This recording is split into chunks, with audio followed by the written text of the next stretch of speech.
Hello and welcome back to another one of Paul's beer reviews. Hope you're all doing well. I've got an exciting one. This is a beer from Tartarus Brewing, who I've never had a beer from before. This is the first one for me. They're up in Yorkshire somewhere, aren't they? Leeds. Brewed and packaged at Tartarus Beers, Unit 6, Taverners Walk in Leeds. There you go. So yeah, another Yorkshire-based brewer with a huge reputation, and they've been getting a lot of talk about these guys lately. Look at that artwork.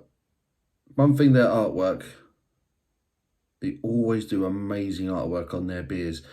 This is a West Coast triple IPA. It's called Cthulhu, and that is the artist's depiction of the fictional sea monster, Cthulhu. That is absolutely stunning. I love that. That is a work of art. Literally. They could sell prints of that and I'd have one. That is amazing. Anyway, so Cthulhu, West Coast Triple IPA. It's coming in at 12%. I forgot how boozy this beer was after I bought it. I got this from Trembling Madness. I think I paid like £6, £6.50 maybe for it. So a 12% ABV West Coast Triple IPA includes water, barley, wheat, rye, hops and yeast. There is no flavour text to speak of. There is the Tartarus logo. It's them. There's a little bit of spiel there. Basic ingredients, health and safety and all that stuff. So yeah, it says it's got Galaxy, Sabro and Simcoe hops in it. BRY 97 yeast. So yeah, it does tell you what hops, but that's about it. So a West Coast Triple IPA, 12%. This is going to be a bit of a monster of a beer, probably hence the name Cthulhu. Let's get that fully in shot. It is a gold can with obviously a beautiful black wrap with the artwork. Let's get this beer open, into the glass, see what we're dealing with.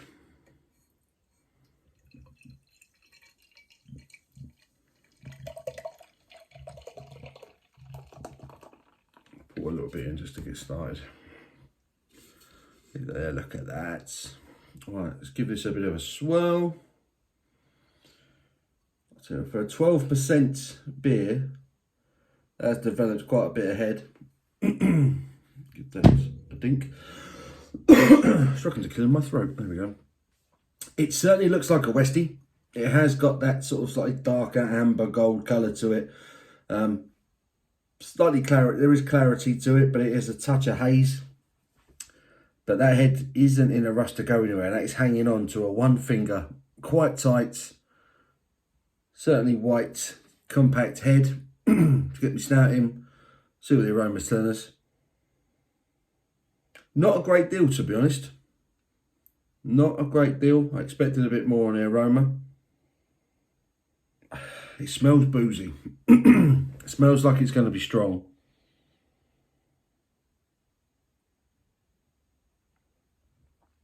There's a sweetness.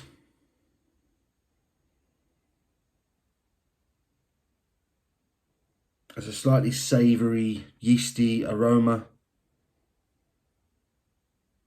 It's almost like a barley wine sort of aroma coming through. It smells like it's going to really smack the taste buds. So let's get stuck in. Cheers.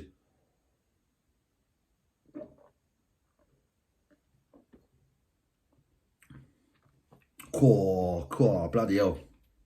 Wow. Oh, Christ. Off the bat. Bang. That is bitter. It's sticky. It's boozy. Ooh, it's really hanging around and it's warming. Goodness me. That is warming. This is not an easy drinking beer. I will say that off the bat. You are very aware that you are drinking a high alcohol West Coast IPA. There's no hiding it. Excuse me.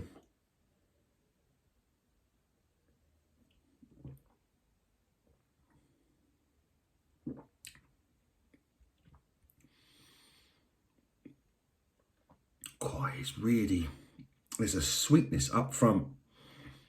There's a spiciness to it. It said there was rye in there. I'm getting like a spicy kick to it. It's spicy, it's hoppy, it's boozy. I'm not sure I like it. I'm not sure I'm enjoying it. I think it's a bit too much.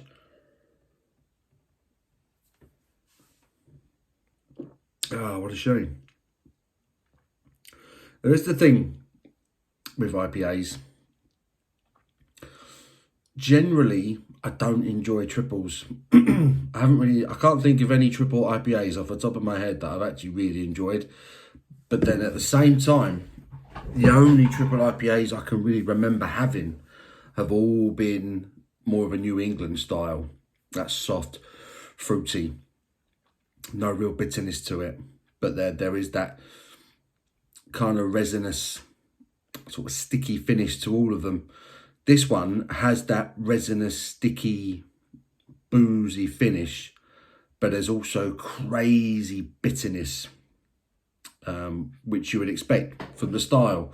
From a West Coast beer, I want that pininess, I want that bitterness, but that booziness really accentuates it, and it's actually quite difficult to drink. It's yeasty. There's it's an interesting beer. It's earthy. There's nothing.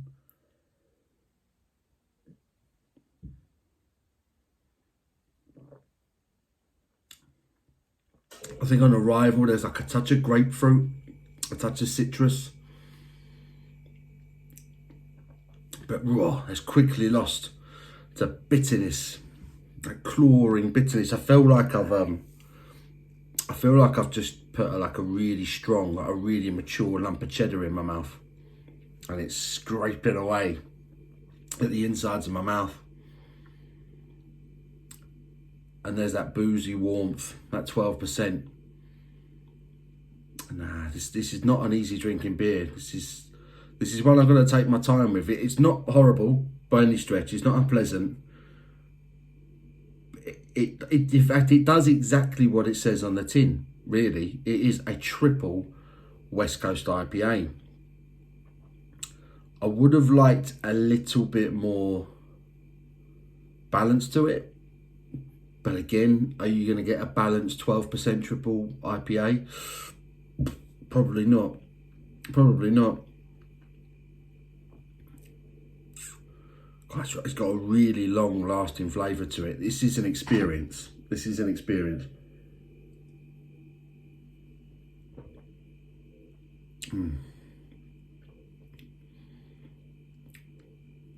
Yeah, a touch of sweetness. There's a malty sweetness. It's like a little bit of caramel. A little bit of caramel with a bit of grapefruit up front. It kind of welcomes you. It's well carbonated for a 12%. There's a bit going on. And then even before that drink hits the sort of the middle of your palate, it's bitter. There's a bitterness. It's clawing away at you. And then there's a warming booziness that comes with that pininess, that bitterness.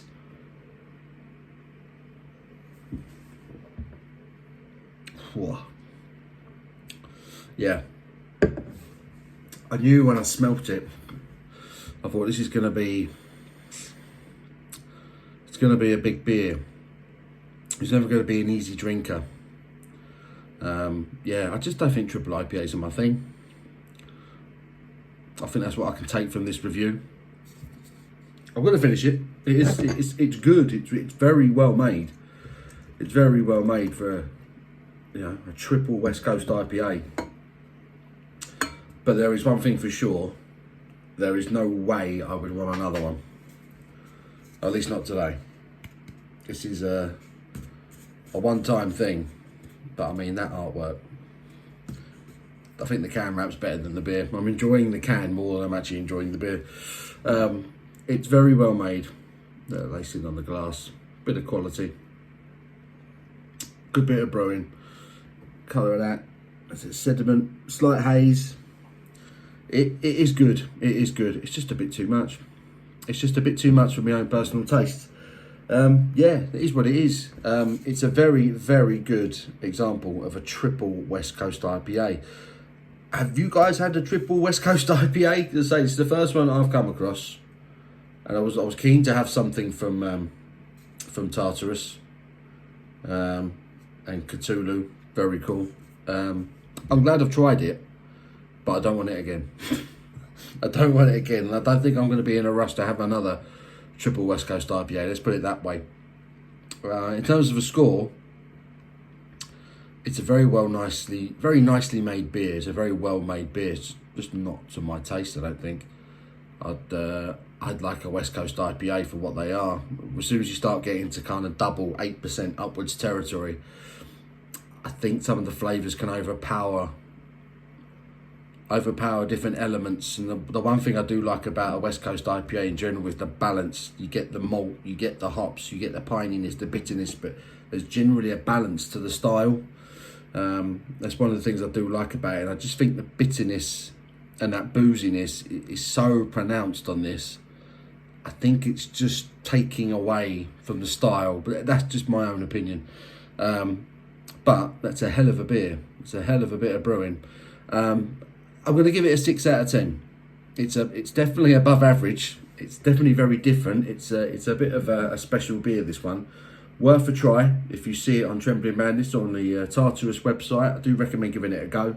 Cthulhu, triple West Coast IPA, 12%, 6 out of 10 for me. I hope you've enjoyed the review. It's been an interesting one. Give it a thumbs up. I do appreciate that. Till my next one, you take care.